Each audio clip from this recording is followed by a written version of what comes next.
Part na kasi mangot ka na naman, Ma'am Kat. Nakakainis na kasi yung mga customer eh. Dapat customer is not always right. Learn to say no. Learn to say no. No. Say no. Ma'am, pwede hulugan na lang tong Insta 360 X4 nyo?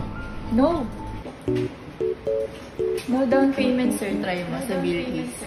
No down payment. Try mo na to, sir. Sir, baka pwede naman pa-demo nitong tapo ng CCTV namin. No!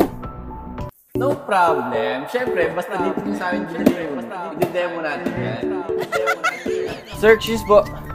Yes, sir. Sir, baka pwedeng libre ko na ipa-assemble sa inyo to since dito naman sa inyo binili. No! No worries dyan, sir. Basta dito mo binili si Go Gadgets, libre ang assemble. Dito lang yan.